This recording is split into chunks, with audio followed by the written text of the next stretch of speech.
தமிழ் குரல் நேயர்களுக்கு வணக்கம். இது ஒரு சிறப்பு நேர்காணல். அரசியல் விமர்சகர் திரு மருதையன் அவர்களோட இணைஞ்சிருக்கோம். வணக்கம் தோழர். வணக்கம். எக்ஸிட் போல்லாம் பார்த்திருப்பீங்க. பார்த்தேன். ஆனா எதுக்கு இந்த எக்ஸிட் போல்ன்னு தான் எனக்கு தெரியல. இல்ல முதல்ல எக்ஸிட் போல் அப்படிங்கிறது எப்படி நடக்கும்ன்றதே நான் அத உங்கள்ட்ட கேட்கணும்னு நினைச்சிருந்தேன் நானு. இல்ல. அது போய் சாம்பிள் எடுக்குறாங்க. எப்படி எடுத்தாங்கன்றத யாரும் சொல்றது இல்ல. இப்ப இந்தியா டுடே ராஜ்தீப் சர்தேசாய் ஒரு ட்வீட் போட்டிருக்காரு. முதல்ல இந்த எக்ஸிட் போலுக்கு ஒரு எக்ஸிட் வேணும். சாம்பிள் சைஸ் குடுக்கல, அத குடுக்கல, இத குடுக்கலன்னு போட்டிருக்காரு. கீழ கமெண்ட் போட்டிருக்காங்க. யோவ்! நேத்து நீ தானே அதெல்லாம் வந்து நடத்துன. இப்ப என்ன நீ வந்து ட்விட்டர்ல போட்டுட்டு இருக்கிற? இந்த சேனல்ல இருந்து இந்த ஆக்சிஸ் ஆமா. போல் தானே விஜய் முதல்வராக்கணும். முதல்வராக்கணும். ஆமா. அப்படின்னு கீழ கேட்டிருக்கிறாங்க. நான் ஒரு இத மக்களும் இதில வந்து ஆர்வமா இருக்கிறாங்க. ரொம்ப ஆர்வமா இருக்காங்க. ஆமா. ரொம்ப ஆர்வமா இருக்கிறாங்க. இது வந்து ஒரு ஜோசியம் மாரி தான் வச்சுக்கங்களேன். ஒரு யார் ஜெயிப்பாங்க? இந்த ஆர்வம்ன்றதுனால நான் இத சொல்றேன். கொஞ்சம் வருத்தப்படாம கேட்டுக்கணும். இந்த பேக்கரி டீல் ஜோக் இருக்கு இல்லையா? ஆமா, ஆமா, ஆமா. அதில ராத்திரி அர்ஜுன்ட்டு ஒரு கதைய சொல்லுவாரு. ஆமா. காலையில ஒருத்தர் பல் விளக்கிட்டு வந்து கேட்பார்ல. ஆமா. ஏன்பா நீ வந்து அக்கால அனுப்பிட்டு தான் பேக்கரி வாங்கினியாமே. சீக்கிரம் சொல்லு எனக்கு 1000 வேலை இருக்கு போகணும்ல அப்படிம்பாரு. இப்போ 4ஆம் தேதி தெரிய வேண்டிய ரிசல்ட் இன்னைக்கு தெரிஞ்சா நீங்க என்ன பண்ண போறீங்க? யாரா இருந்தாலும் நான் கேட்குறேன். இது தேர்தல் முடிஞ்ச அன்னிலேருந்து இது ஓடிட்டு இருக்குது. என்ன அதில் ஒரு விஜய்ன்றதுனால வருவாரா மாட்டாரா? வருவார். இது வந்து ஆக்சுவலாக வந்து விஜய் என்ற ஒரு நபருக்கு ஒரு பில்டப் கொடுக்கறதுக்கு இது பெரிய அளவுக்கு பயன்படுத்தப்பட்டு வருது. இது ஒரு விஷச்சூழல். இது மீடியா வந்து இதை ஹைப் வந்து கொடுக்கறதும் இல்ல நீங்க சொல்றது பார்த்தா சாதாரண லோக்கல் ஆள் பண்ண மாதிரி இல்ல, அது இந்தியா டுடே மாதிரியான பெரிசு. ஆமா. ஏன் பெரிய ஆளாக இருந்தா என்ன? பெரிய ஆளுங்க தான் இந்த வேலையை பார்க்குறதே. இப்போ இது நீங்கள் சொன்னதுனால பெரிய ஆளுங்களை பற்றி நான் சொல்லணும். கொஞ்சம் பின்னால் போனோன்னா சாய்நாத் பிரபல பத்திரிகையாளர் அவர் வந்து இதை பற்றி தனியாக கட்டுரை எழுதியிருக்கார். டைம்ஸ் ஆஃப் இந்தியா உள்ளிட்ட பத்திரிகைகள் எப்படி பிரைவேட் ட்ரீட்டி என்ற பெயரில் கார்ப்பரேட் நிறுவனங்கள் கட்சிகளோடு ஒப்பந்தம் போட்டு கோடிக்கணக்கில் பணம் வாங்கிட்டு அவங்களுக்கு சாதகமான செய்திகளை வெளியிடுகிறார்கள், பாதகமான செய்திகளை இருட்டடிப்பு செய்கிறார்கள் அப்படின்றத எக்ஸ்போஸ் பண்ணியிருந்தார்.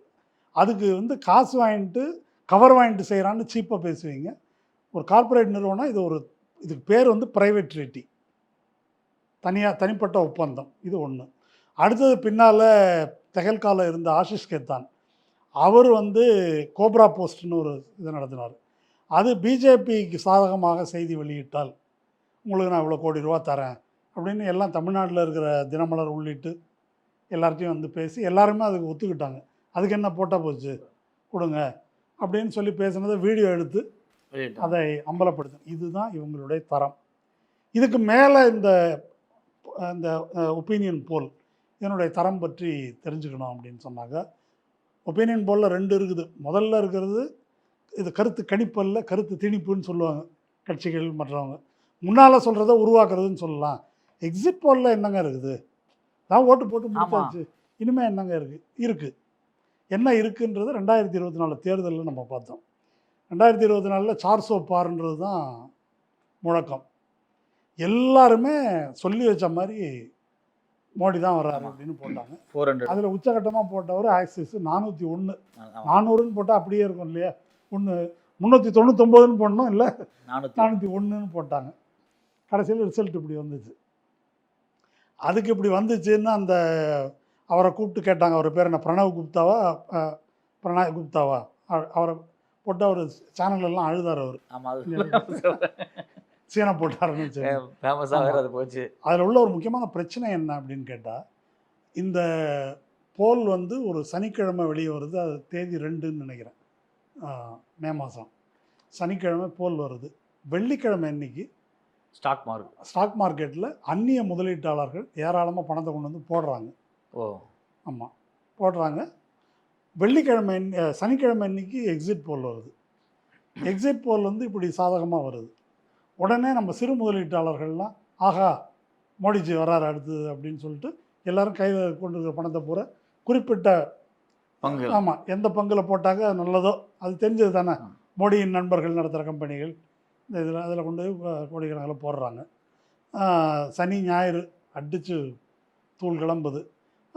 திங்கக்கிழமை அன்னைக்கு அந்நிய முதலீட்டாளர்கள் கொத்தா வெட்டுக்கிளி கூட்டம் மாதிரி கிளம்பி போயிடுறாங்க வெளியே. செவ்வாய்க்கிழமை ரிசல்ட் வருது. ரிசல்ட்டு ஊற்றிக்கிச்சு. அப்போ இதில் மொத்தம் போன தொகை 33,36,000 கோடி ஸ்டாக் மார்க்கெட்டில் போனது. இது வந்து பெரிய ஸ்கேம் இது அப்படின்னு ராகுல் காந்தி எழுப்பினார். எப்படி ஸ்கேம்னாக்கா, நம்ம தலைவர்கள் அமித்ஷாவும் மோடியும் வெளிப்படையாகவே இதுக்கு முன்னால் ஸ்டாக் மார்க்கெட்டில் பணம் போடுங்க, ஆமாம் ஆமாம் போட்டிங்கன்னா 1 போட்டால் 4, நிர்மலா சீதாராமன் கூட ஏதோ சொன்ன மாதிரி ஆமாம் அப்படி பேசுனாங்க. அப்போ இது ஸ்கேம்னு சொல்லிட்டு பேசுனாங்க. அதோட அது முடிஞ்சு போச்சு. சரி, இதனோட எப்படி அதை நம்ம கம்பேர் பண்ண முடியும்? விஜய் வரப்போறாருன்னா இல்லை நீங்கள் கேட்டது பெரிய நிறுவனங்கள் செய்யுமா அப்படின்னு கேட்டீங்க. ஆமாம் அதுக்கு இவ்வளோ உதாரணம் சொல்லிட்டு சொல்லிட்டேன். இது வந்து அங்கே நடந்தது. இது நம்ம ஊரில் தான் நடக்குதான்னாக்கா, நம்ம தலைவர் ட்ரம்ப் இருக்கார்ல, ஆமாம் அவர் போர்லேயே சம்பாதிச்சிருக்காரு இல்லையா? அவர் வெள்ளிக்கிழமை இன்னைக்கு சமாதானம் பேசுவார், சனி ஞாயிறு ஆயில் வேலை அதுக்கு தகுந்த மாதிரி இதாகும், திங்கக்கிழமை இன்னைக்கு கொன்றுவேன் அப்படின்னு மறுபடியும் போர் அப்படிம்பார். இது வந்து தொடர்ந்து பண்ணி இதில் பல மில்லியன் டாலர்கள் கைமாறி அது ட்ரம்ப்புக்கு வேண்டியவங்க யார் என்பது வந்திருக்குது. தலைவரே இப்படி இருக்கும்போது கீழே மக்கள் எப்படி இருப்பாங்க? இந்த மதுரோவை பிடிக்கிறதுக்கு போன ஒரு இராணுவ அதிகாரி அந்த மேட்டரை வச்சு ஒரு சூதாட்டம் நடத்தியிருக்காரு. ஓ, பிடிக்கிறோம் பிடிக்கல, அதில் பல மில்லியன் வந்து அவர் அடிச்சிருக்காரு. அவர் மேலே கேஸை போட்டு நடவடிக்கை எடுக்கிறாங்க. ட்ரம்ப்புக்கிட்ட என்னங்க இப்படி நீங்கள் போரில் போய் இப்படி சம்பாரிச்சிருக்கீங்களாமே, சேச்சா இந்த சூதாட்டமே எனக்கு பிடிக்காது.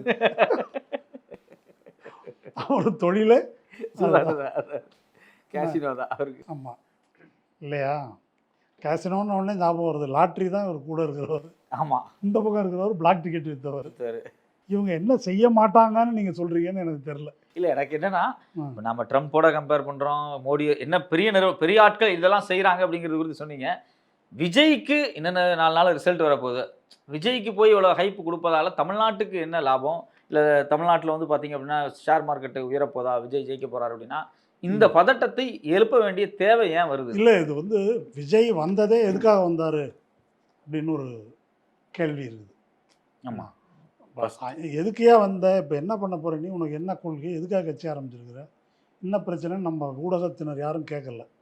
வந்து அவருக்கு கூட்டத்தை பார்த்தோன்னே அவருக்கு எவ்வளோ பர்சன்ட் இருக்குது அப்படின்னு ஆரம்பித்தாங்க. அப்புறம் ஆரம்பிச்சுட்டு நீங்கள் நடையை இப்படி மாற்றணும், பேச இப்படி மாற்றணும், பேசுகிறது இப்படி பேசணும், கூட்டம் இப்படி நடத்துனீங்கன்னா அப்படி பிக்கப் ஆகும் அப்படின்னு அவருக்கு வந்து மேக்கப் மேன் வேலை, அப்புறம் அசிஸ்டன்ட் டைரக்டர் வசனம் சொல்லி கொடுக்குற வேலை, இதை வந்து ஊடகத்தினர் காசு வாங்காமல் செய்ய ஆரம்பித்தாங்க. ஏன்னா நம்ம ஊரில் இப்போ வந்து எப்படி ஆயிடுச்சு அப்படின்னு சொன்னாக்கா, எலக்ட்ரல் மேனிப்புலேஷன் அப்படின்னு நம்ம சொல்லுவோம். இப்போ மேனிப்புலேஷன் தான் அரசியல். அந்த ஊரில் ஓட்டு வேணுன்னா அந்த ஜாதியை எழுத்து போடு, அந்த ஜாதியை எழுத்து போடுறதுக்கு அந்த ஆளை எழுத்து போடு, இப்படி பண்ணி வெற்றிகரமாக ஜெயிக்கிறது தான் வெற்றிகரமான கட்சி. கொள்கையெல்லாம் பேசிகிட்டு இருந்தாக்கா ஒன்றும் ஆகாது. அப்போ அந்த மேனிப்புலேஷன் என்ன அப்படின்னு சொல்லி கொடுக்க ஆரம்பித்தாங்க. கேட்க வேண்டிய கேள்வியை கேட்கல. உன் அரசியல் என்ன, எதுக்கு வந்திருக்கிற, என்ன செய்ய போகிற, என்ன மாற்றம், என்ன ப்ரோக்ராம்.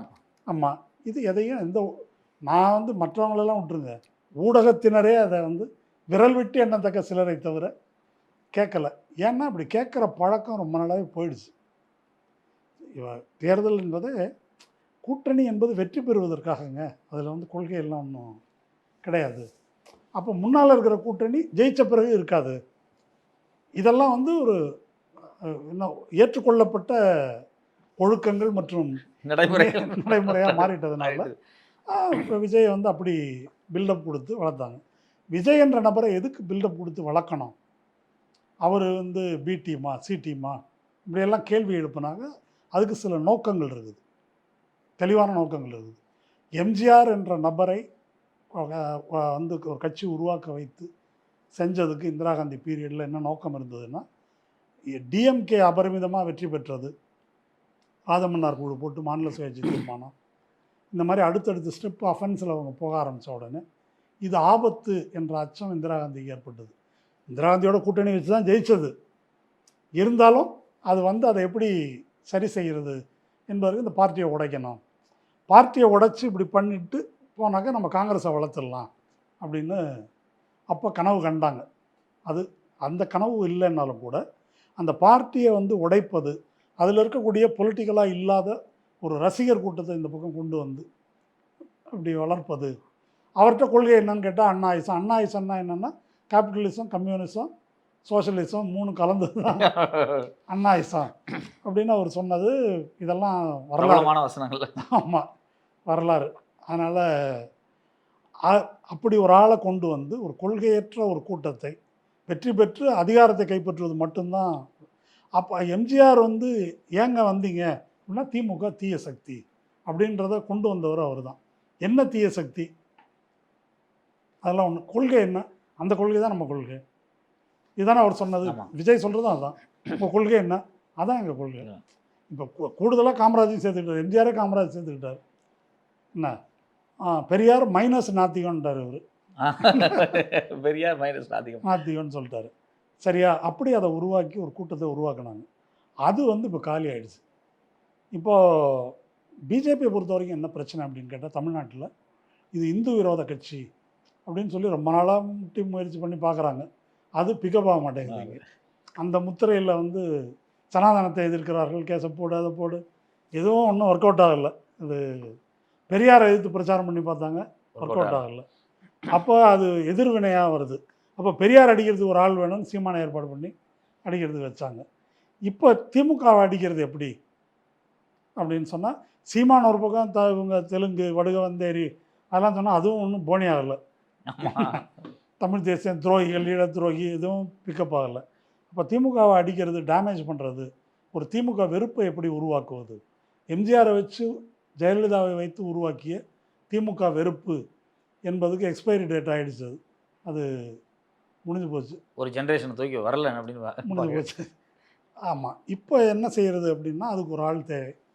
அதுக்கு வந்து விஜயை கொண்டு வந்துருக்குறாங்க. அப்போது விஜய் ரசிகர்களை திமுக வர்சஸ் திவிக.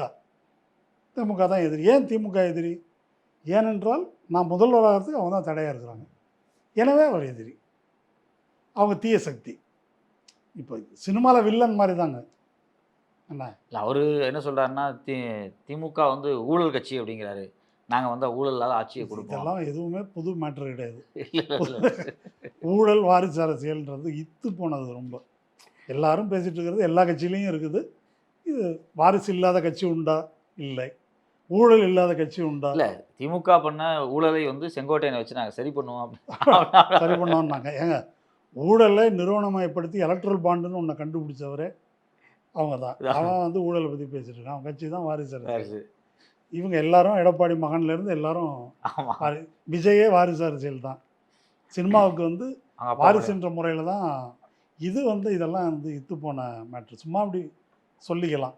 இப்போ அந்த தொண்டர்களுக்கே கூட, அவருடைய ரசிகர்களுக்கே கூட, ஏன்பா திமுக எதிர்க்கிறீங்கன்னா ஒரு கோஹரண்ட்டாக 4 பாயிண்ட் சொல்ல தெரியல.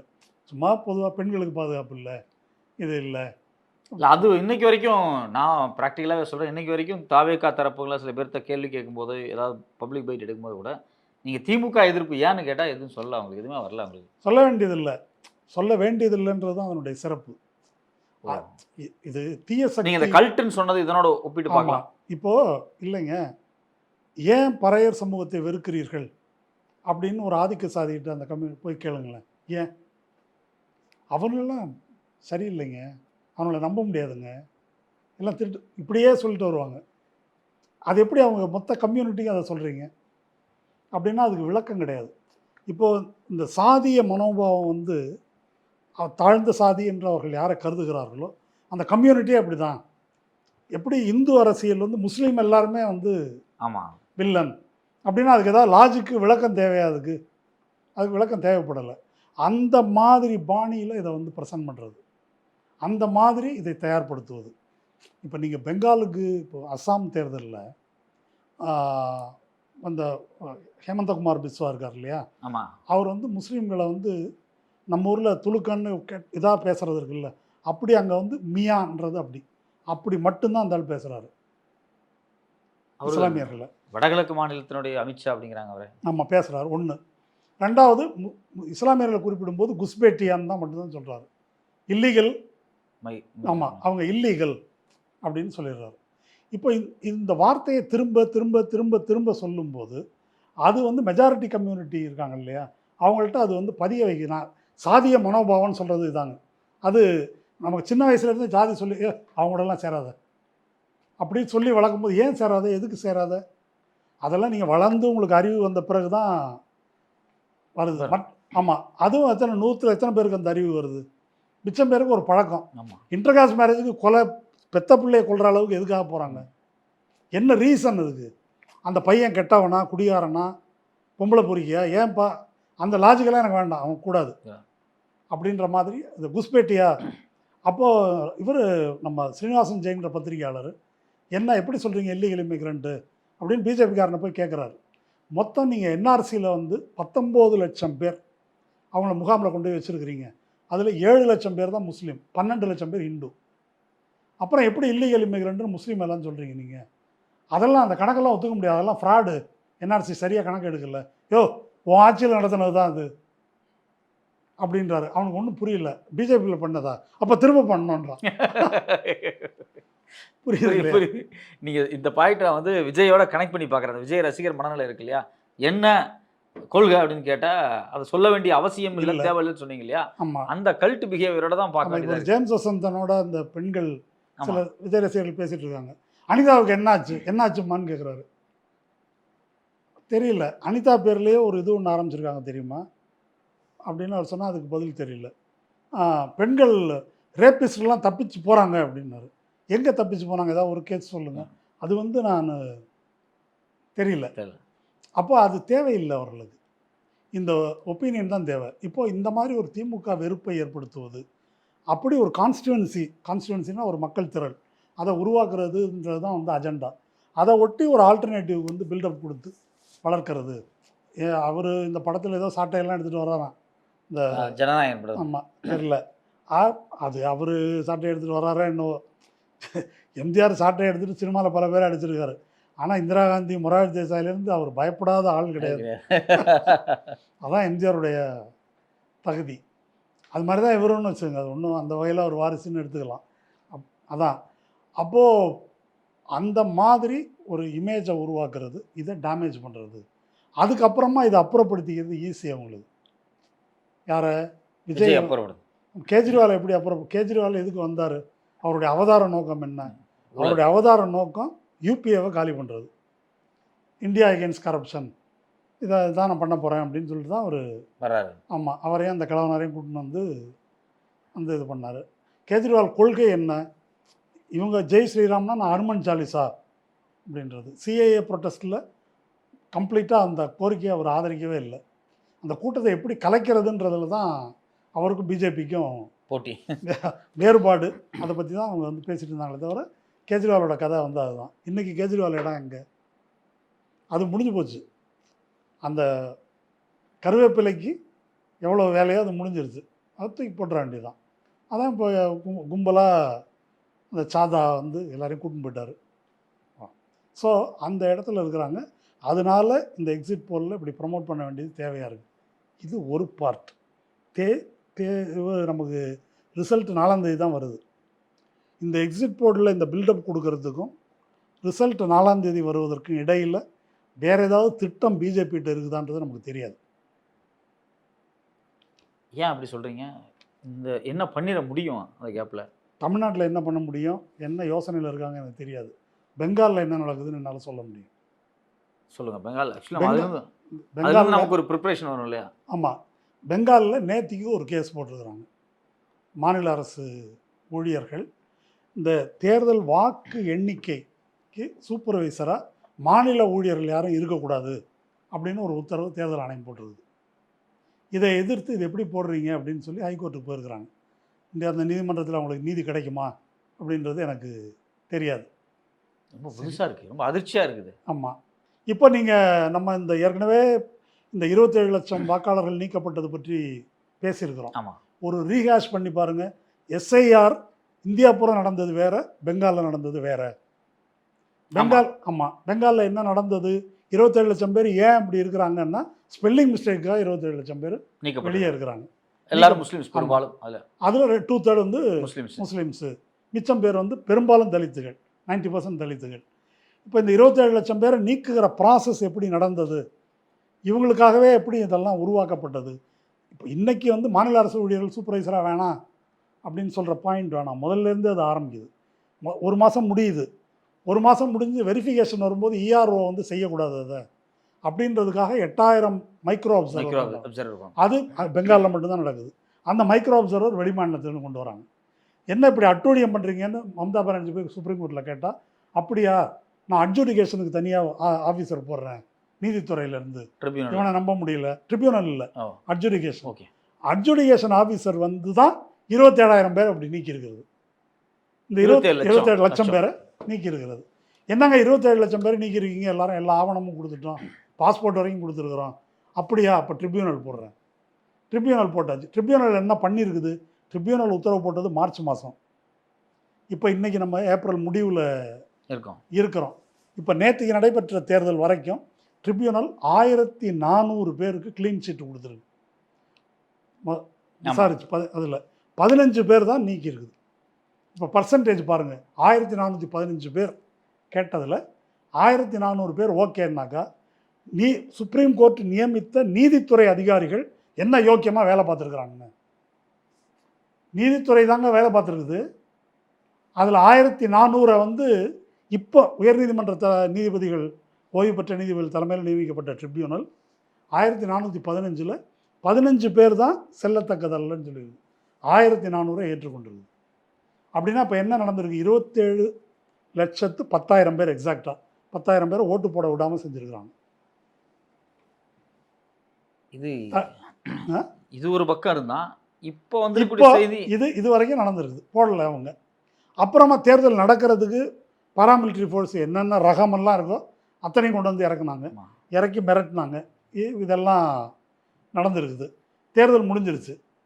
தேர்தல் முடிஞ்ச பிறகு என்றதுக்கு இப்படி. இதுக்கு முன்னால் ஒன்று நடந்துச்சு. இந்த ஐபேக் இருக்கு இல்லையா, அதுதான் அவங்களுக்கு வேலை செய்கிறது. ஆமாம், அந்த ஐபேக் நிறுவனத்தில் இடி ரெய்டு, கோல் ஸ்கேமில் இருக்கிறாரு அப்படின்னு அவர் பேர் வினேஷ் சண்டேல்னு பேர். அப்போ தான் மம்தா பானர்ஜி உள்ளே போனாங்க. அம்மா எங்களை வேலை செய்ய விடாமல், பணி செய்ய விடாமல் தடுக்கிறாங்க, இப்போ ஸ்கேமில் இருக்கார், ஃபைலில் இது பண்ணிட்டாங்கன்னாங்க. அவர் நேற்றுக்கு பெயிலில் வந்துட்டார். எங்கள் லோயர் கோர்ட்டில் பெயில் கோர்ட் கொடுத்தது மட்டும் இல்லை, இடி எங்களுக்கு ஆட்சேபனை இல்லைன்னு சொல்லுது. எந்த ஆட்சேபமும் தெரிவிக்கலை. எலெக்ஷன் முடிஞ்சிருச்சு இல்லை, போங்க. அவரை ஏன் இது பண்ணாங்க? அவர் வந்து இந்த கேம்பெயினை எஃபெக்டிவாக பண்ணார், அதை முடக்கணும் அப்படின்றதுக்காக பண்ணாங்க. வேலை முடிஞ்சிருச்சு, அனுப்பிட்டாங்க. இப்போ இனிமேல் கவுண்டிங்கு, அதுக்கு ஆஃபீஸர் வந்து அப்படி இருக்கக்கூடாது. ஸ்டெப் பை ஸ்டெப்பாக ஒவ்வொரு ப்ராசஸ்க்கும் ஒரு ரூட் ஒன்று. அப்போ இப்போ exit poll, majority of the exit poll வந்து பிஜேபி ஜெயிக்கிறதா சொல்லுது. இப்போ ஜவஹர் சர்க்கார்னு அவங்களுடைய முன்னாள் எம்பி, அவர் ஒரு ட்வீட் போட்டிருக்காரு. நம்ம ஊர் ஆக்சிஸ் இருக்கு இல்லையா, அவங்க வந்து 2021 தேர்தலில் என்ன கருத்து கணிப்பு வெளியிட்டாங்க, சட்டமன்ற தேர்தல் பெங்காலில் என்ன வெளியிட்டாங்கன்னா, பிஜேபி 147, திரிணாமுல் 143 அப்படின்னு வெளியிட்டாங்க. வந்த ரிசல்ட் என்னென்னா, திரிணாமுல் 215, பிஜேபி 77. சரியா? இப்போ மகுவா மொய்த்ரா தான் போட்டிருக்கிறாங்க. 200, 250 கூட சொல்லுவானுங்க வரும். இந்த ஒப்பீனியனை உருவாக்குவது வாய்ப்பு இருந்தால், பொது கருத்தை உருவாக்குறது வாய்ப்பு இருந்தால் தேர்தலில் ஏதாவது என்ன தில்லுமுள்ளு செஞ்சாலும் கன்வின்ஸ் பண்ணுறதுக்கு இல்லை. தில்லுமுள்ளு நான் என்ன சொல்ல வரேன், ரிட்டர்னிங் ஆஃபீஸரு பிஜேபி தான் ஜெயிச்சான்னு எழுதி கொடுத்துட்டாங்க. நீங்கள் என்ன பண்ணுவீங்க? கோர்ட்டுக்கு போகணும். கோர்ட்டு அப்பாவு கோர்ட்டுக்கு போன கதை தான். ரிட்டர்னிங் ஆஃபீஸர் அறிவிக்கிறது தானேங்க. ஆமாம். அதில் நீங்கள் ஏதோ அப்ஜெக்ஷன் என்னன்னு சொல்லுங்கள். ஏங்க இப்போ அந்த பிஜேபியினுடைய ஐடி விங்கு அந்த ஆள் இருக்கிறாரு, அந்த ஆள் பேர் என்ன, பிரபலம், அமித் மாலவியா. அந்த ஆள் ஒரு உருட்டி இருக்காரு. பல தொகுதிகளில் இவிஎம் மிஷினில் தாமரைக்கு மேலே ஸ்டிக்கர் ஒட்டிட்டாங்க மறைச்சு. இப்போ நாளைக்கு ரிசல்ட்டில் விஜய் தோக்கிறதா வந்துச்சுன்னா, விஜய் ரசிகர்களுக்கு என்னோடய ஐடியாவை அதை எடுத்துக்கங்க. விசில் மேலே ஸ்டிக்கர் ஒட்டி விட்டார்கள். அதனால அவங்க நேரம் எடுத்திருப்பாங்க. ஏன்னா பிஜேபி சொல்கிறது தானே அவங்க கேட்குறாங்க. ஆமாம், டக்குன்னு இந்த மாதிரி இப்போ கரூர் கான்ஸ்பிரசி தியரி மாதிரி இதுக்கு பல கான்ஸ்பிரசி தியரிகளை உருவாக்குவாங்க. அப்போது பொய்யை நியாயப்படுத்துவதற்கு, தோல்வியை நியாயப்படுத்த ஒரு தியரி, வெற்றின்னா அதை நியாயப்படுத்துறதுக்கு ஒரு ஃப்ராடு வேலை. இப்போ 2024 நாடாளுமன்ற தேர்தலுக்கு பிறகு 79 தொகுதிகளில் பிஜேபி தோற்றுருக்குது, இந்தியா கூட்டணி தான் ஜெயிச்சிருக்குது. அது எப்படின்னு டேட்டாவோட நாங்கள் கூட்டம் நடத்தியிருக்கிறோம் இங்கே வாய்ஸ் ஆஃப் டிஎன்ல. பரகல பிரபாகர்லாம் வந்து பேசியிருக்காரு. எப்படி வந்து இன்னைக்கு மாலை அறிவிக்க வேண்டிய கவுண்ட் எண்ணிக்கை ஒன்று 10 நாள் 15 நாள் கழித்து அறிவிக்கிறது. ஒரிசாவில் 18% வரைக்கும் வித்தியாசம் வந்ததுன்னு நவீன் பட்நாயக் சொல்லியிருக்காரு. ஃபேஸ் 2ல் நடந்த எலெக்ஷன் ரிசல்ட்டுக்கு எத்தனை வாக்குகள்ன்றது இன்று வரை வெளியிடப்படலை. ஃபேஸ் 7 கடைசி அதனுடைய ரிசல்ட் வருவதற்கு முன்னாலேயே இறுதி மோடி வென்றார்னு அறிவிக்கப்பட்டு விட்டது. மக்கானால் தான் ஃபேஸ் 7 டேட்டா வெளியே வருது. இதெல்லாம் நடந்திருக்குன்றதை அப்போ பேசியிருக்கிறோம். இதில் இந்த இடைவெளி இந்த எவ்வளோ இருக்குது, இதை வச்சு 79 தொகுதியில் தோற்றுருக்குறாங்கன்னு சொல்லியிருக்கோம். ஆனால் கேம்பெயின் வந்து ஆக்சிஸ் வந்து 401 ஜெயிக்குது அப்படின்னு பண்ணியிருக்கிறாங்க. அப்போ இந்த எக்ஸிட் போல் அப்படிங்கிறதே ஃபியூச்சரில் நடக்க போகிற ஒரு தவறுக்காகவோ இல்லை ஒரு ஃப்ராடுக்காகவோ ஒரு பொது மனத்தை உருவாக்குறது தான். இப்போ அஞ்சலி பரத்வாஜ் இதை வந்து இது பண்ணக்கூடியவங்க. அவங்க வந்து ட்விட்டரில் நீங்கள் ஃபார்ம் 17C இருக்கு இல்லையா, அதை எடுத்துட்டிங்களா, டேட்டா கலெக்ட் பண்ணிட்டீங்களா, எனக்கு பயமாக இருக்குது அப்படின்னு அவங்க போட்டிருக்கிறாங்க. கீழே மகுவா மைத்ரா அதெல்லாம் எடுத்து டிஜிட்டைஸ் பண்ணி எக்ஸல் ஷீட்டில் போட்டு வச்சுருக்கிறோம், விட்டுற மாட்டோம் அப்படின்னு போட்டிருக்காங்க. இப்போ என்ன அப்படின்னு சொன்னாக்கா, எந்த சந்தில் வேணால் புந்து திருட்டுத்தனம் நடக்கும், அதை காப்பாற்றுவதற்கு தயாராக இருக்கணும். ஏன் இப்போ தமிழ்நாடு பதிவான வாக்குகளின் எண்ணிக்கை ஏன் இது வரைக்கும் வரல? என்ன கஷ்டம்னு எனக்கு தெரியலையே. ஆக்சுவல் ஓட்ஸ் வந்துருச்சா? ஏன் தேர்தல் ஆணையம் இன்னும் சொல்லலை? தேர்தல் 23ஆம் தேதி நடந்துச்சுங்க. என்ன கேடு எனக்கு ஒன்றும் புரியலையே. எனக்கு தெரிஞ்சு வரல அது இன்னும். அதெல்லாம் ஒரு 24 ஹவர்ஸ்க்குள்ள அப்டேட்டடான டேட்டா இருக்குமே. ஆமாம், இல்லை அதனுடைய விதியே என்ன அப்படின்னா, சாயங்காலம் 3 கட்டத்தில் அது சொல்லுது. அந்த கலெக்டருக்கு வந்து அவங்க ரிட்டர்னிங் ஆஃபீஸருக்கு ரிப்போர்ட் பண்ணணும். மறுநாள் வந்து எலெக்ஷன் கமிஷன் நியமித்த அப்சர்வரும் ரிட்டர்னிங் ஆஃபீஸரும் உட்காந்து மறுநாள் சாயங்காலத்துக்குள்ளே ஃபிகரை முடிக்கணும். 24ஆம் தேதி ராத்திரி அது ரெடி ஆகிருக்கணும். ஃபைனல் ஃபிகர் 25 காலையில் சொல்லியிருக்கணும். ஏன் சொல்லலை? எதுக்கு சொல்லலை? நாடாளுமன்ற தேர்தல் நடந்துச்சு, இப்போ ஏன் அது மாதிரி நடக்கணும்? அப்போ நான் எதுக்காக இதை சொல்கிறேன்னா, இதை விளையாட்டாக எதுவும் எடுத்துக்கக்கூடாது. எதுவும் நடக்காது என்பதற்கு இந்த அரசின் கீழ் எந்த கேரண்டியும் கிடையாது. எது வேணால் செய்வாங்க என்பதை பல கோணத்தில் அவர்கள் நிரூபித்திருக்கிறார்கள். இது வரைக்கும் கட்சி தவறில் விலை இடி அனுப்புறது, மிரட்டுறது, உள்ளே வைக்கிறது, விலை பேசுறது, இந்த மாதிரி தில்லு முள்ளுகள், இதெல்லாம் எல்லாமே நடந்துருக்குது. இப்போ எக்ஸிட் போல் இப்படி திருப்பி போட்டால் ஹரியானாவில் அப்படி நடந்துச்சு. எக்ஸிட் போல் காங்கிரஸுக்கு வந்துச்சு, ரிசல்ட் எப்படி வந்துச்சு, அது ஏன்னு ஏதாவது ஆராய்ச்சி. 25 லட்சம் ஓட்டு திருடிட்டாங்கன்னு ராகுல் காந்தி. என்னாச்சு? எதுவும் நடக்கலை. இப்போ அஸ்ஸாமில் வந்து நேரடியாக வெறுப்பு பிரச்சாரம் அப்படி பண்ணி தான் ஜெயிச்சிருக்கிறாரு. போலரைசேஷன். அதுக்கு தேர்தல் ஆணையம் எந்த நடவடிக்கையும் எடுக்கலை. ஏன் இப்போ மோடி இவங்கெல்லாம் வந்து மம்தாவால் பிரியாணி போட்டு வளர்க்கப்பட்டவர்கள் அப்படின்னு பேசியிருக்கிறாரு. 21ஆம் தேதியோடு ஓடி போயிருங்க, 4ஆம் தேதி நாங்கள் வந்தோன்னா நடக்கிறதே வேறன்னு இப்படி பேசியிருக்கிறாங்க. இப்போ இதுக்கெல்லாம் என்ன பொருள்? இதெல்லாம் எங்கே கேட்டிருக்கிறாங்க? அப்போ எக்ஸிட் போலில் வருவது அப்படின்றது ஒரு அஜெண்டாவோடு வருது. எதுக்காக எக்ஸிட் போல் நடக்குது? திரும்ப திரும்ப நான் கேட்குறேன், எதுக்காக எக்ஸிட் போல்? ஆர்வத்தை விட்டுருங்க. என்ன அச்சீவ் பண்ணுறீங்க எக்ஸிட் போலில்? அல்லது ஒப்பீனியன் போலில் என்ன அச்சீவ் பண்ணுறீங்க? இதுக்கு முன்னால் இந்த நாட்டில் தேர்தல் நடந்தது இல்லையா? நான் முதல் முறையாக ஓட்டு போட்டது வந்து அவசர நிலை முடிந்து வந்த தேர்தல். திமுகவுக்கு தான் ஓட்டு போட்டேன் நான். ஒரே காரணம், அப்போ வயசு எனக்கு ரொம்ப கம்மி. முதல் ஓட்டு திமுக உறுதியாக வந்து அவசர நிலையை எதிர்த்த கட்சி அப்படின்ற முறையில். அப்போ நான் தொலைபேசி துறையில் இருந்தேன். அப்போ இதெல்லாம் கிடையாது. அப்போ அங்கே வந்து வாசலில் போர்டு வச்சு எழுதி போடுவோம், எந்த தொகுதியில் யார் ஜெயித்தாங்க, டெலிபிரிண்டரில் வர்றது, அதை எழுதி போடுவோம். அப்போ எனக்கு இருந்த அதிகாரி வந்து காங்கிரஸ் சார்பானவர். நாங்கள் ரொம்ப கொண்டாட்டமாக இதை அப்போ தமிழ்நாடு இந்திரா காந்திக்கு வாக்களித்தது. ஏன்னா எம்ஜிஆர் அவசர நிலையை ஆதரித்தார். வட இந்தியா வந்து அதை தூக்கி எறிந்தது. அப்போ டெலிபிரிண்டர்லேயே செய்தி அங்கேருந்து நாங்கள் திரும்ப திரும்ப அமேத்தி என்னாச்சு, ரேபர் அலி என்னாச்சுன்னு கேட்குறோம். 2 தொகுதி என்ன, சஞ்சய் காந்தியும் இந்திரா காந்தியும். அதுக்கு பதில் டெலிபிரிண்டரில் எப்படி வந்துச்சுன்னா, பசுவும் கன்றும் தூக்கி எறியப்பட்டன. பசுவும் கன்றும் தான் சின்னம் அப்படின்னு ஊழியர்களே அடிக்கிற அளவுக்கு வெறுப்பு இருந்துச்சு. அடித்தாங்க. அதை போர்டில் எழுதி போட்டோம் நாங்கள். வெளியே போட்டோடனே அந்த அதிகாரி இவனெல்லாம் வெளியே அனுப்புனார்.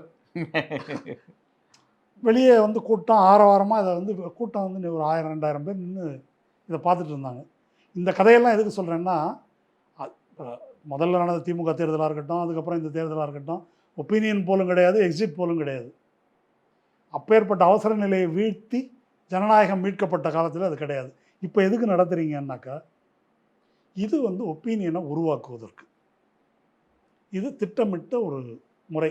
இந்த தேர்தலுக்காக நான் சொல்லலை, இது ஒரு பேட்டர்ன். ரிசல்ட்டை வந்து எப்படி வேணாலும் வாய்ப்பு கிடைக்கும் போது நம்ம மாற்றி அமைச்சிக்கலாம். சோஷியல் மீடியாவை ஒப்பீனியன் போல்னு இல்லை, சோஷியல் மீடியாவை இது வார்த்தையில் அவங்க எப்படி சொல்கிறாங்கன்னா, ஓட்டிங் பிஹேவியர், ஓட்டர் பிஹேவியர்.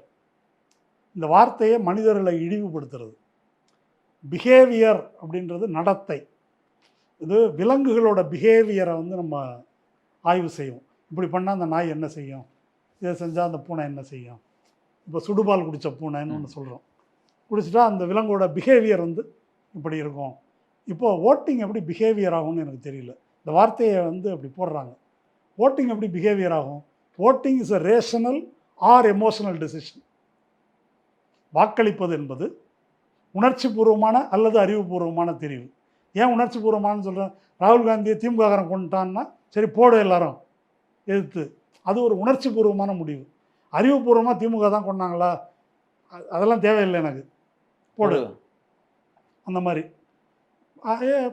அறிவுபூர்வமான அப்படின்னா என்ன செஞ்சாங்க செய்யலை அப்படின்னு யோசிச்சு எடுக்கிற இந்த ரெண்டு இருக்குது. இது ரெண்டுலேருந்து பிஹேவியர்னு எதுக்கு கொண்டு போகிறாங்க அப்படின்னாக்கா, ஒரு விலங்கு நிலைக்கு தாழ்த்துகிறார்கள். அந்த மாதிரி அப்சர்வ் பண்ணுறாங்க. சோஷியல் மீடியா மூலமாக கருத்து உருவாக்கம் செய்கிறாங்க. இதுக்கு எப்படி ரியாக்ட் பண்ணுறீங்கன்னு அப்சர்வ் பண்ணுறாங்க. அதுக்கு தகுந்த மாதிரி உங்களுக்கு நோட்டிஃபிகேஷன் வரும், நட்ஜிங் வரும். அது மாதிரி இந்த கருத்து உருவாக்கத்தை செய்கிறாங்க.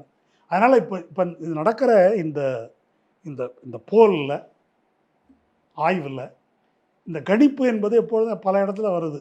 நம்ம கிண்டி ரேஸில் கூட கணிப்பு உண்டு, எந்த குதிரை ஜெயிக்கும்.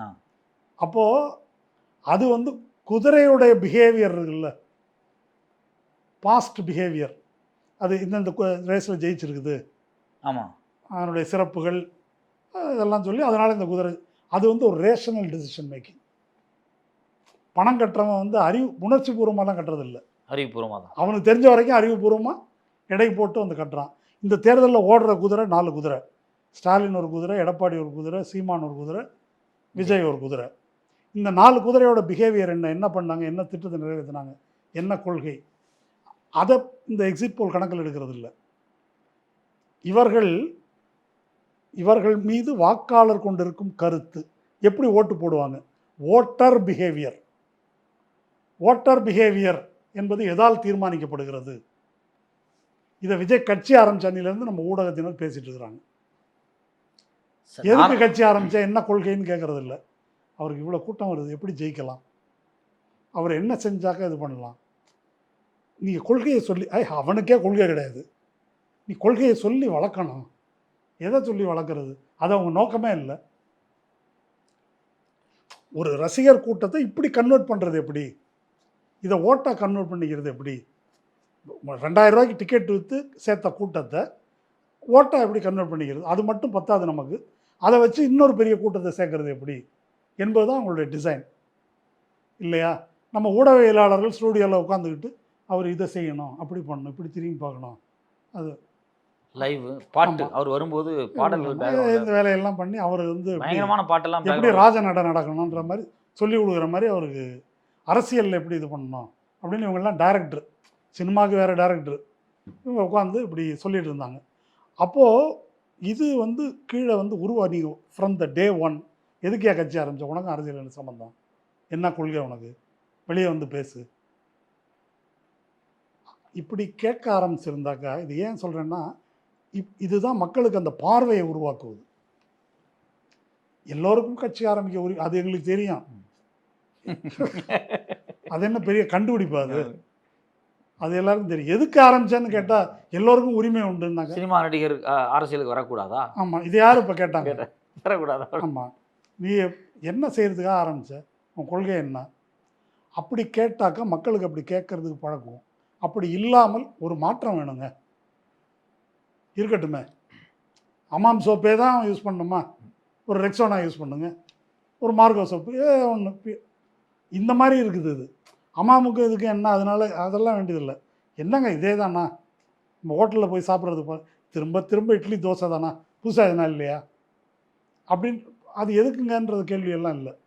புதுசாக ஒரு இதுங்க அப்படின்ற அளவுக்கு மக்களை மழுங்க செய்து இப்படி ஒரு பிஹேவியரை உருவாக்குறாங்க. இது ஒரு விதமா நுகர்வு கலாச்சாரம் மாதிரி இருக்குல்ல. ஆமாம், அவ்வளோதான். அதுக்கு மேலே வேற ஒன்றும் தேவையில்லை. என்ன மாற்றம்? அது தேவையில்லை. ஏன் நீங்களே தான் இருக்கணுமா? நீ வந்து என்ன பண்ண போறேன்னு கேட்டால் நீங்களே தான் இருக்கணுமா? ஆக்சுவலி நீங்க சொல்ற வார்த்தையெல்லாம் நான் களத்திலிருந்து கேட்டிருக்கிறேன். ஆமாம். அவங்களே தான் இருக்கணுமா?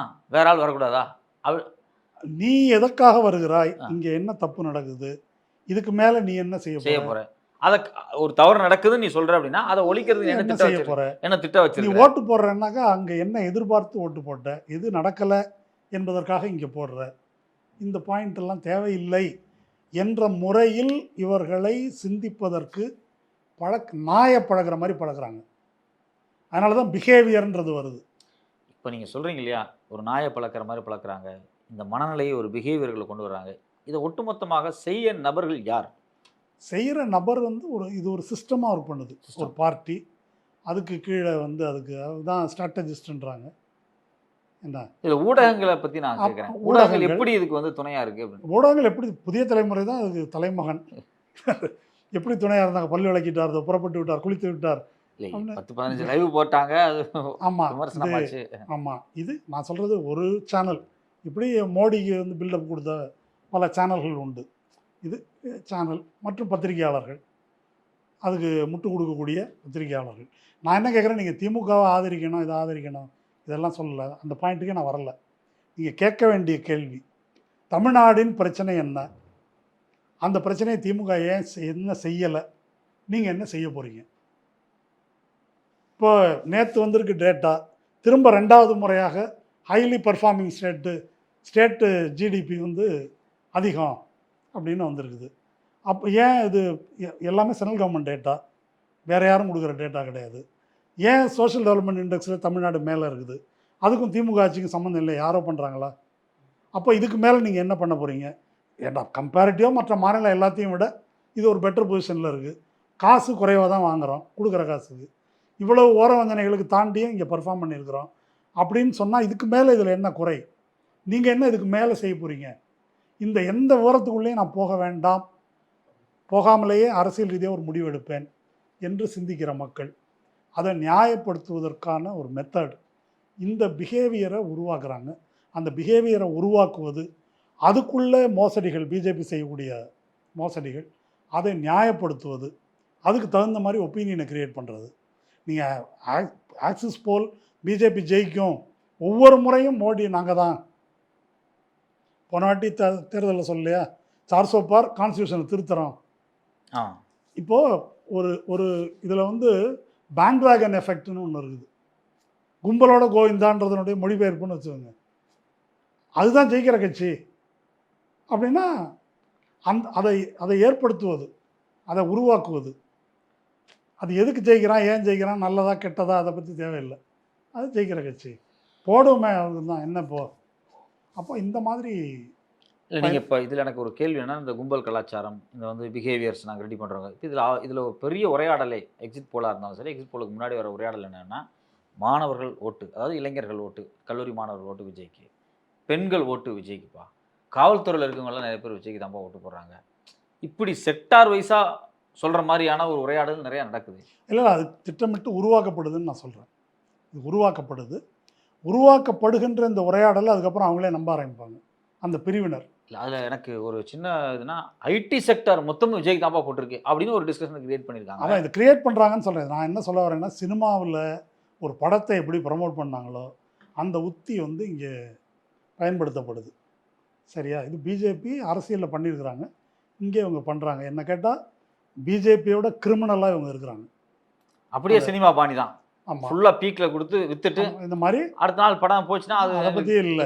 அது இந்த ஒப்பீனியனை கிரியேட் பண்ணி ஒரு ஃபஸ்ட்டு டே நீ கூட்டம் சேர்க்கறது தானே. அதுக்கு என்ன செய்யணுமோ அதை வந்து அதை கூலிப்படையை வைத்து வந்து உருவாக்குறாங்க. அது இருக்க இருக்க இன்னும் நம்ம மோசமான அபாயகரமான காலத்துக்குள்ளே நுழைந்து கொண்டு இருக்கிறோம். ஆர்டிஃபிஷியல் இன்டெலிஜென்ஸும் ஆமா. அந்த அல்காரிதமால் கட்டுப்படுத்தக்கூடிய ஒரு சிந்தனையை கட்டுப்படுத்தக்கூடிய பிஹேவியரை கட்டுப்படுத்தக்கூடிய ஒரு நிலையை நோக்கி நகர்ந்து கொண்டு இருக்கும்போது கான்ஷியஸாக அரசியல் ரீதியாக சிந்திக்காத ஆக பெரும்பான்மையான மக்களை எப்படி வேணால் மேனிப்புலேட் பண்ணலாம் என்பது சாத்தியமாக இருக்குது. ட்ரம்ப் மேனிப்புலேட் பண்ணி தாங்க வந்தார். ரொம்ப சிம்பிள். மைக்ரண்ட்டால் நாடு நாசமாயிடுச்சு, போருக்கு போனதுனால நாசமாச்சு, டாரிஃப் சரியாக போடாதனால நாசமாச்சு. நான் வந்தாக்க பெட்ரோல் விலை $3 ஒரு கேலன் இருக்கிறது $2 குறைப்பேன்னாரு. இன்றைக்கி $4.7 போயிருக்குது. போர் மாட்டேன்னாரு, போர் நடத்திட்டு இருக்காரு. இல்லீகல் இமிக்ரெண்ட்னு சீன் தான் போட்டார். அது அதோட முடிஞ்சு போச்சு. இல்லீகல் இமிகிரன்ட்னு சொன்னார். ஆனால் அவரோட அட்மினிஸ்ட்ரேஷன் ஃபுல்லாகவே இமிகிரன்ட்ஸ் தான் அதிகமாக இருக்கிறாங்க. இதெல்லாம் கண் முன்னால் இருக்குது. அப்போது ஒரு பெரிய சொசைட்டியை கன்சிஸ்டண்ட்டாக ஒரு பிரச்சாரம் செய்து அப்படி ஒன்று உருவாக்க முடியுது. அப்போ அவங்க கண்ணில் பார்க்குறது பாரு, அங்கே இந்தியர்கள், இங்கே பாகிஸ்தான்காரன், அந்த பக்கம் வந்தாக்க மெக்சிகன் இருக்கிறான். அப்போ கரெக்டு தான் இல்லீகல் இமிக்ரெண்ட்டு. அதே முஸ்லீம்களுக்கு எதிராக அதுதான் உருவாக்குறாங்க. இப்போ இது பொதுவாக திமுக திருடன் தீய சக்தி இதை உருவாக்கிட்டு அப்போது அவ்வளவு போதுமானது. அதுக்கு ரேஷனலான எதுவும் தேவையில்லை. விலங்குக்கு ரேஷனாலிட்டி கிடையாது, பகுத்தறிவு கிடையாது. அதனால் அதை ஒரு பிஹேவியருக்கு ஆட்படுத்த முடியும். மனிதர்களை விலங்கு நிலைக்கு தாழ்த்துவது என்பதை செய்கின்ற நடவடிக்கையில் இன்னொரு உத்தி இந்த எக்ஸிட் போல். அதனால் திரும்ப நான் என்ன கேட்குறேன், முதல்ல நான் என்ன வடிவேல் ஜோக்கை சொல்லி அவ்வளோ மட்டமாக சொல்லிட்டேன். நான் திரும்ப கேட்குறேன், இதுக்கு பின்னால் ஓடுறீங்களே, 4ஆம் தேதிக்கு முன்னால் தெரிஞ்சு என்ன பண்ண போகிறீங்க? இப்போ எதுக்கு தெரிஞ்சு? சும்மா ஒரு ஆர்வம் தான் அப்படின்னா அந்த வடிவேல் ஜோக்கு மாதிரி தானே இருக்குது. இல்லை, எனக்கு இதில் ஒரு விஷயம் என்னென்னா, இப்போ ரொம்ப எமோஷ்னலான இளைஞர்களை நாங்கள் களத்தில் பார்க்குறோம். அதாவது விஜய்க்கு ஆதரவாக பேசக்கூடிய இளைஞர்களை. நான் மற்றவங்கள மாதிரி எல்லாருமே இளைஞர்னு சொல்லி சில இளைஞர்கள் இப்படி இருக்காங்க. இப்போ இவங்க எல்லாரும் இன்றைக்கி எக்ஸிட் போல்ஸ், நேற்று எக்ஸிட் போல்ஸை பார்த்துட்டு அவங்களுடைய தலைவர் ஜெயிச்சிருவார், கட்சி ரொம்ப பலமாக இருக்குது, தலைவர் ரொம்ப பலமாக இருக்குது அப்படின்னு ஒரு பெரிய நம்பிக்கையோடு இருப்பாங்க இல்லையா. 4ஆம் தேதி ரிசல்ட் ரொம்ப மோசமான ஒரு ரிசல்ட்டாக வருது, தாவேகாவுக்கு ஒருத்தர் கூட ஜெயிக்கல அப்படின்னு வரும்போது அந்த இளைஞர்களுடைய, அது 1-2 இளைஞர்கள் ஒரு பட்டாளமாக இருக்கிறாங்க, அதை நம்புகிறாங்க, அவங்க சோஷியல் மீடியாவில் வர்றது உண்மை நம்புகிறாங்க. எப்பா இந்தியா டுடேவே சொல்லிடுச்சுப்பா, எவ்வளோ பெரிய ஆளுங்க அவங்க சொல்லிட்டாங்க, CNN சொல்லுதுப்பா அப்படிங்கிற மாதிரி இருக்கு இல்லையா. இது அந்த அந்த இளைஞர்களை என்னவா மாற்றும் அந்த அன்னைக்கு? இல்லை, இப்போ திமுக பலமுறை தோற்றிருக்கிறது, சரியா? அவசர நிலை காலம் இந்த பீரியடில் நான் சொன்னது போல் ஆமாம், அவ்வளோ உறுதியாக நின்று போராடியும் தமிழ்நாட்டு மக்கள் பயந்து கூஜா தூக்குனவருக்கு தான் ஓட்டு போட்டாங்க. சரி, 89-90 அந்த ஆட்சி காலம் ரொம்ப சிறப்பாக ஆட்சி செய்த காலம். ஆனால் 91 ராஜீவ்காந்தியை கொன்றார்கள். அந்த பழியை திமுக மேலே போட்டு வைப் அவுட் பண்ணிட்டாங்க. 2 பேர் தான் ஜெயித்தாங்க, கலைஞரும் பரிதி இளம்வழுதியும் தான் ஜெயித்தாங்க. அப்புறம் 2011 அந்த 2006-11 ஒப்பீட்டளவில் எஃபிஷியண்ட்டான ஆட்சி காலம். ஆனால் 11 பொருளாதார நெருக்கடி, திமுக ஆட்சியில் பணப்புழக்கம் இல்லை. இதை பற்றி நான் இப்போ கட்டுரையே எழுதியிருக்கிறேன். நான் பல ஆட்டோ டிரைவர்கள் பேசி கேட்டிருக்கிறேன், பணம் திமுக வந்தால் பணம் வெளியே வராது சார், அந்த அம்மா வந்தால் தான் வரும், பணக்காரன்ட்ட பணம் செலவு பண்ணாதான் சார் நமக்கு பிழப்பு, பிளாக் மணியை முடக்கிடுறாங்க, பிளாக் மணி அம்மா வந்தால் தான் வெளியே வரும், இப்படியே பேசுனாங்க. பணப்புழக்கம் இல்லை என்பது தான் அந்த 2011 தோல்விக்கு பொதுக்கருத்தில் முக்கியமாக இருந்தது.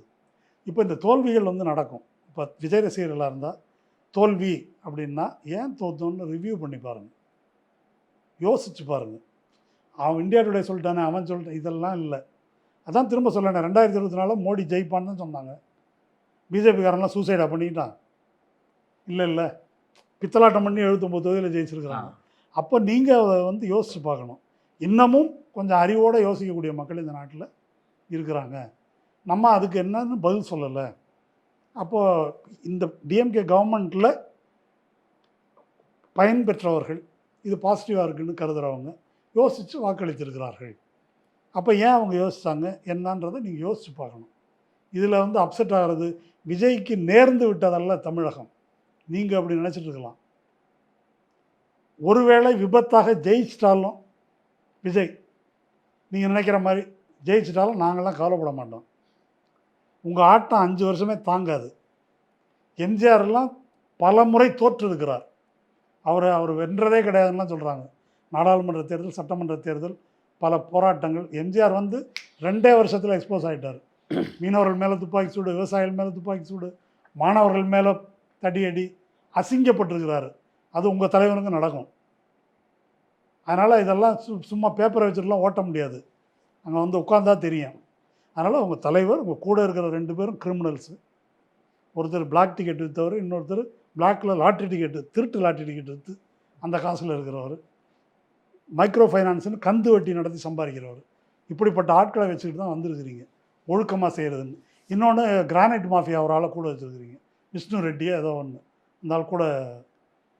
அப்போ இவங்க பூராவே வந்து இலக்கண சுத்தமாக யாரெல்லாம் இருக்கக்கூடாதோ அவங்க துணையோடு தான் வந்து உங்கள் தலைவர் வந்து வந்திருக்கிறாரு. ஜெயிச்சு வந்துட்டாலும் நாங்கள் கவலைப்பட மாட்டோம், சந்தோஷப்படுவோம்.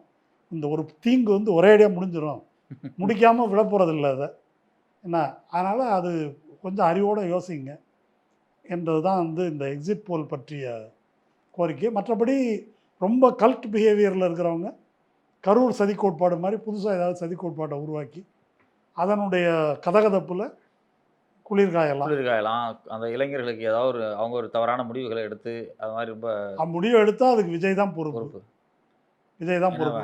பொதுவாக குழந்தைகளை தூண்டி விட்டார், சிந்திக்க முடியாத குழந்தைகளை தூண்டி விட்டார்.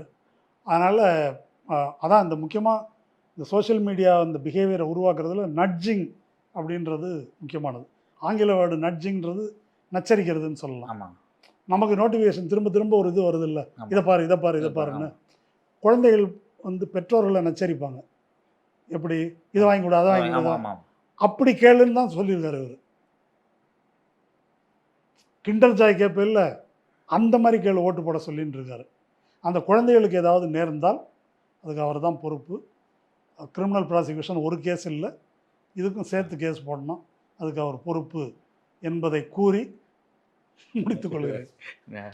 ரொம்ப விரிவான இது ஒரு உளவியலாக சில பொலிட்டிக்ஸை தாண்டி நான் வந்து ரொம்ப உளவியலாக ரொம்ப முக்கியமாக பார்க்குறேன். ஏன்னா நீங்கள் வந்து ஓட்டு போடக்கூடிய ஓட்டர்ஸை முதல்ல மக்களை வந்து மக்களாக பார்க்கல, மக்களை வாக்காளராக பார்க்குறாங்க ஒரு குரூப்பு.